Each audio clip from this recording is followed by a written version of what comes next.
დღეს ვისაუბრებთ რა უშველოდ ცხვირიდან ჩამონადენს. ადამიანებს ძირითადად სამი მთავარი მიზეზის გამო ჩამოდის ხოლმე ცხვირიდან. ერთი არის გაციება, ყველაზე ხშირია. ადამიანები მცირდებიან წელიწადში 2-3 ჯერ და ყველა მიცის რომ გაცივდებით ცხვირიდან ჩამონადენს. მეორე მიზეზი არის ალერგია. ალერგია აქვს ბევრს, თითქმის 10-დან 30%-ამდე გააჩნია რომ პოპულაციაში ნახავ.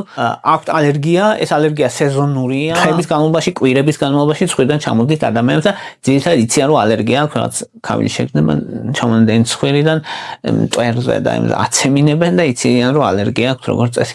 მეორე მიზეზი ანუ ალერგია და მესამე მიზეზი არის სინუსიტი. სინუსიტი არის წიაღები აქეთ იქით და ეს შუბლისკენ და აი ამ წიაღების ანთება არის სინუსიტი და სინუსიტის უმოხლა მაგასაც ახასიათებს ჩამონადენი ცხვირიდან გამკურნალობაც იქითა მიმართული რიცა გამოწვეული ეს ცხვირიდან ჩამონადენი. ამიტომ გეტყვით თავიდან როგორ გავარჩიოთ მარტივად რითია გამოწვეული და მე როგორ ვუმკურნალოთ. მაგალითად, როგორ იწყება გაცებიდან ცხვირიდან ჩამონადენი იწყება ნელ-ნელა, ანუ არა ერთბაშად, ანუ 5 წუთის წინ ცხვირიდან არ ჩამოგდოდა 5 წუთით მერე ჩამოგდის, ეგ როგორც წესი გაციება არ არის. რაღაც ვერნოს ადამიანი თავს ცოტა მერე აი ცხვირში შეგუბება ჩაკეტილი აქვს, მე ცხვირიდან ჩამონადენი იწყება თანდათანობით და ვიღაც გაცებული იყო სამსახურში ასამი გქონდა კონტაქტი და გაცივდი შენც. ეს არის გაციება. ალერგია როგორ იწყება? ალერგია იწყება უცებ. მაგალითად, გავედი მტვერში, დამახველა, ისა დამაცემინა, უცებ ცხვირი ჩამეკია, ჩამომდის, ეგ ალერგია. სინუსების ანთება იწყება ძირითადად გაციების მერე, ანუ გაცებული იყო ადამიანი, მერე სულ გამოკეთდა, მერე გაუარეს და რაღაცა ზეწოლის შეგრძნება გარშემო, ცხვირის გარშემო და აი ეგ უფრო სინუსიტია. ეხლა ლორწო როგორია, ცხვირიდან ჩამონადენი როგორია? გაცების დროს ეს ლორწო თავიდან არის მოთეთრო ღია ფერის და მერე ყვითელდება, მერე მწვანდება, გაციება. ალერგიის დროს ძირითადად არის წყლისებური ჩამონადენი, ან თხელი და ის პირდაპირ წყლისებური ჩამონადენი. ოღონდ ეს წყლისებური ჩამონადენი შეიძლება გაცების დროსაც იყოს თავიდან. მერე სქელდება, მაგრამ თავიდან წყლისებური ჩამონადენი შეიძლება იყოს. და მესამე არის სინუსების ინფექცია. სინუსების ინფექციის დროს, სინუსიტის დროს, ცხვირიდან ჩამონადენი ლორწო არის მუქი, ძირითადად სქელი და ძირითადად ზეწოლის შეგრძნება გაშუმა. ძალიან მუქი და ეხლა ძალიან მწვანე და ესეც შეიძლება არ იყოს, მაგრამ ყოველ შემთხვევაში მოყვითალოა, უფრო სქელია და გამჭვირვალე როგორც წესი არ არის, როგორც წესი. ქავილი ახასიათებს თუ არა, შესაძლებელია რომ გაცების დროს ქავილი ცხვირის მიდამოში ქავილი ქონდეს ადამიანს. ალერგიის დროს ძალიან ხშირია. თუ ქავილია, მაღალი ალბათობით ალერგია. ქავილი არ ახასიათებს სინუსიტს. სიცხე შესაძლებელია გაცების დროს ქონდეს ადამიანს, ალერგიის დროს სიცხე არ აქვს, სინუსიტის დროს შესაძლებელია ქონდეს სიცხე, განსაკუთრებით თუ ბაქტერიული სინუსიტია. ხანგრძლივობა, გაცების დროს ხანგრძლივობა არის დაახლოებით 1 კვირა, ან 10 დღე, ან 14 დღე შეიძლება ჩამოდიოს ცხვირიდან ცოტა, ხან ისე, ხან ასე.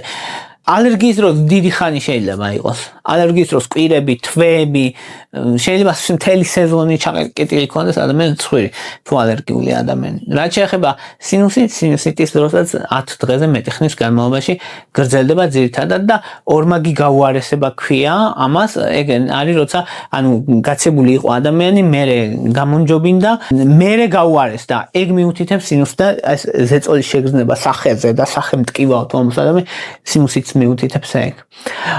და მაინც როგორ უნდა მივხვდეთ? ყელისტკივილი თუ არის, დაღლილობა თუ არის, ხველა თუ არის და ცხვირის ჩაკეტილი ხარ, გაცებული ხარ როგორც წესი. თუ აცემინებ თვალები გექავება და თვალებიდან ჩამონადენია და ცხვირიდან მოგდის, როგორც წესი ალერგია. სახის ტკივილი თუ გაქვს და სქელი ჩამონადენი და თუ დროთა განმავლობაში უარესდება, როგორც წესი სინუსიტია. ეხლა წყალივით როცა ჩამოგდის, რა არის? წყალივით როცა ჩამოგდის, შეიძლება ორი ამის გამო იყოს. ერთ შეიძლება იყოს გაცება, მეორე შეიძლება იყოს ალერგია. გაციებას ახასიათებს თავიდან პირველი 2 დღე, სადღაც წყალივით ჩამონადენი, ალერგიას ახასიათებს სულ შესაძლებელია. შეიძლება სიცივეზე გავიდეს ადამიანი, წყალივით ჩამონადენი ქონდეს და ისა შემოვიდეს სახლში აღარ ქონდეს. ესეც შესაძლებელია.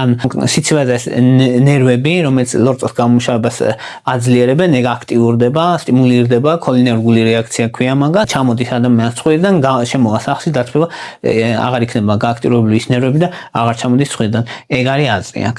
თუ დილით რო იღვიძებს ადამიანი და მწვირი გაძლიერებული აქვს ჩაკეტილობა, შეიძლება იყოს მიზეზი საწოლის ალერგენები, მაგალითად ტვრის ტკიპები და ეგეთ რაღაცები შესაძლებელია. შეიძლება უბრალოდ გაცებული იყოს ადამიანი, ზუსტად ვერ გაიგებ მაგას, მაგრამ ორივე შესაძლებელია. ზოგჯერ საღამოობით უარესდება ხოლმე, როცა დაწვება ადამიანი, რადგან ტვრის გადინება, ლორწოს ჩამოდინება ზოგადად მცირდება მაგ დროს, ნელდება და ტვრი უფრო ადვილად იჭედება მაგ დროს. შესაბამისად, ამიტომ მე უკან გადადის ხოლმე პოსტნაზალური გრიპი ვითარდება, როცა ადამიანი წვება ხოლმე. ახლა ადამიანს აქვს თქო კითხვა კიდევ, თუ ერთი ნესტო უფრო დახურულია, მეორე არა.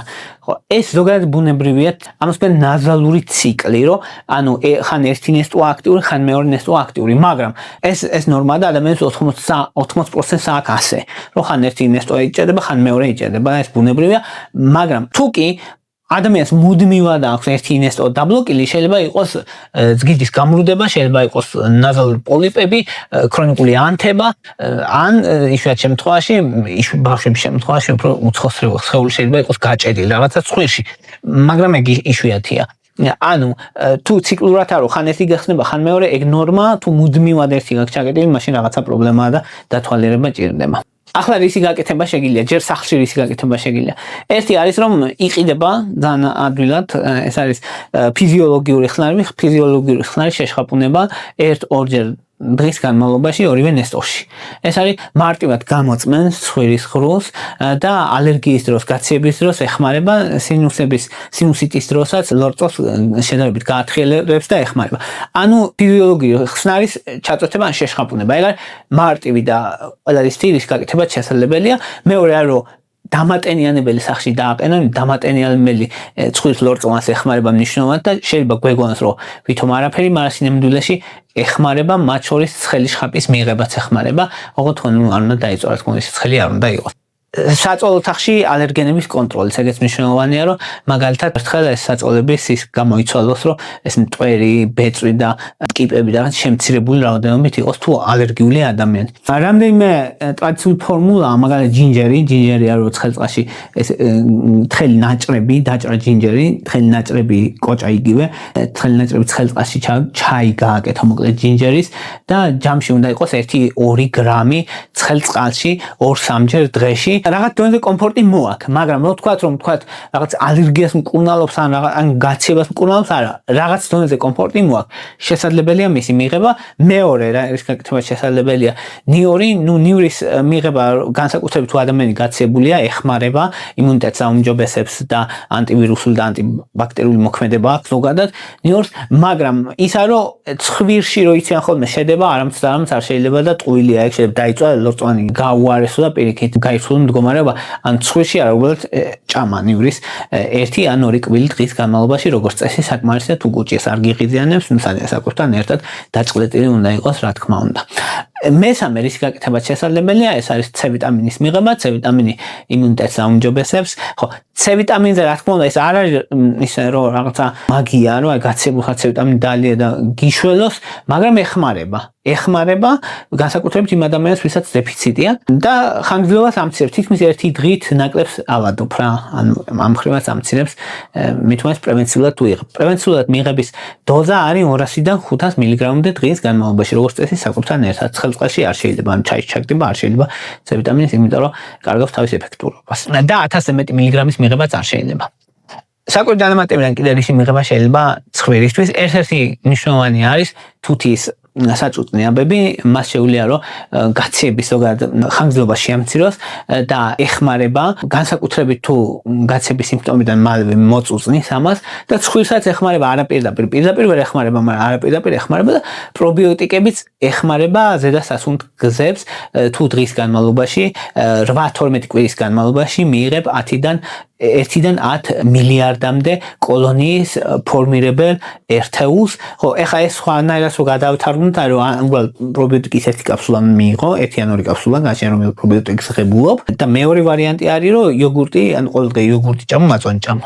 რაც ზევით თქვით, ეს ყველაფერი ყველაზე ეფექტური იყო თუ ადამიანი გაციებულია. მაგრამ თუ ადამიანს ალერგია აქვს, მაშინ რა შევით? ალერგია თუ აქვს ადამიანს, ან ალერგიული რინიტი და ზოგადად ქრონიკულად თუ ცხვირიდან ჩამოდის, ხშირ შემთხვევაში ინტრანაზალური ან ცხვირში შესასხურებელი კორტიკოსტეროიდები არის ყველაზე ეფექტური. კორტიკოსტეროიდები შეიცვლება 2-ჯერ თითო ნესტოში ორჯერ ხანგრძლივი დროის განმავლობაში. ანუ შეიძლება მთელი სეზონის განმავლობაში თუ ადამიანს სეზონური ალერგია აქვს, შესაძლებელია რომ ანუ ერთ-ორ კვირაში შეწყვიტოს ადამიანმა გაშენა როგორი სიმძაფრის ალერგია იქიდან გამომდინარე. ყველაზე ხშირად მომეტაზონი გამოიყენება ხოლმე ამ კორტიკოსტეროიდზე. შესასრულებელი მომეტაზონი ერთხელ ან ორჯერ. ან ძირითადად ორჯერ შესრულებით იწყება ხოლმე, დღეში ორჯერ შესრულება თითო ნესტოში, მერე ერთზე გადადიან ხოლმე. შესაძლებელია მისი მიღება ხანგრძლივად, როგორც წესი. თუ ადამიანს აი წყალივით ჩამოდის, ექსკლუზიურად წყალი, აი წყალივით ჩამოდის ცხვირიდან, ეგ თუა ყველაზე დიდი პრობლემა, მაშინ იპრატროპიუმის შესასრულებლები იყიდება ხოლმე 0.06%-იანი იპრატროპიუმი შესაძლებელია დიდებში და 5 წლიდან ზევით ბავშვებში და ეგ აკეთებს იმას რა, რომ ანუ ამ ნერვის ბლოკადას ახდენს, ამ ქოლინერგული რეაქციის ბლოკადას ახდენს და ის ნერვი აღარ გამოყოფს ამ წყალივით.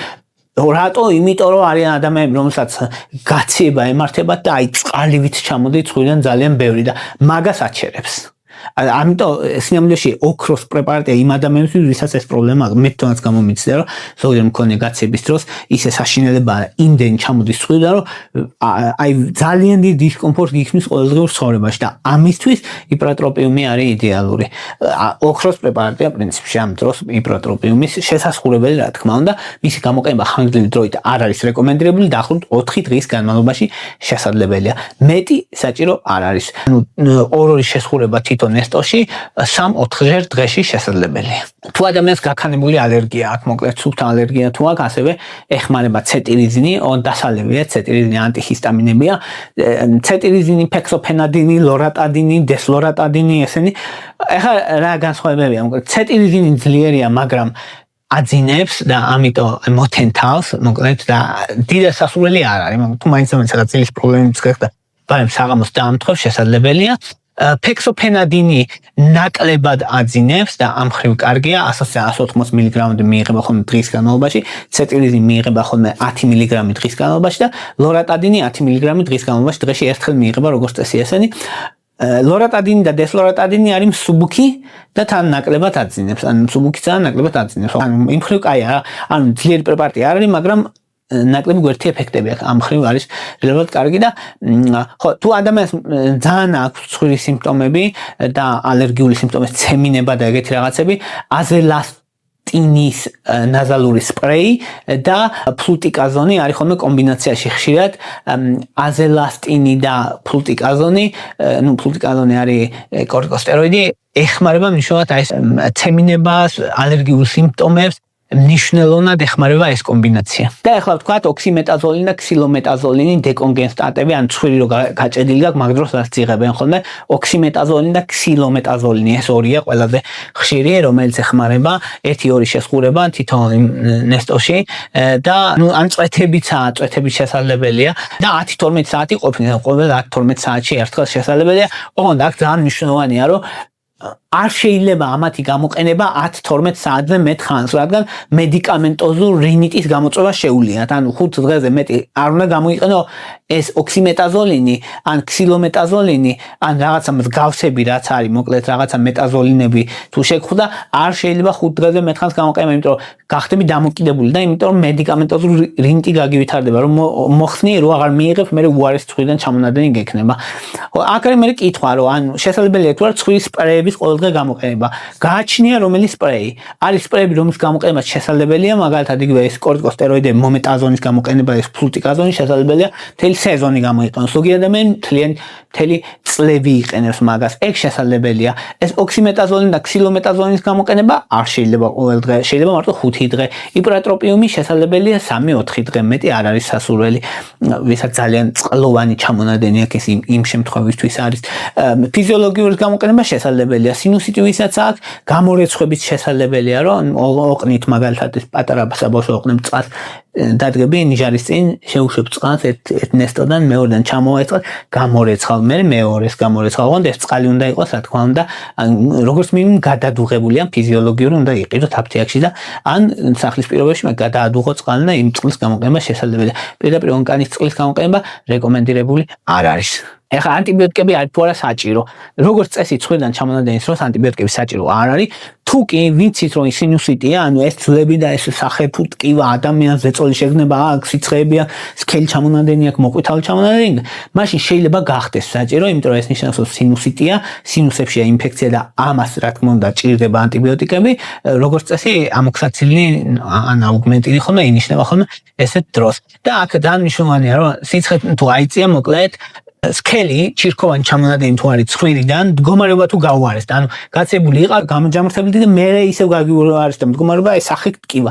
ეგ არის სინუსიტი. მაგას როგორც წესი ჭირდება ხოლმე ანტიბიოტიკები, მაგრამ ჩვეულებრივ სხვა შემთხვევებში რაც ჩამოთვალეთ, როგორც წესი ანტიბიოტიკები არ ჭირდება.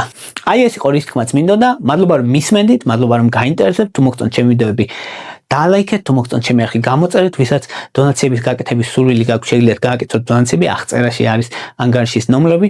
მადლობა რომ მისმენთ და მადლობა რომ გაინტერესებთ.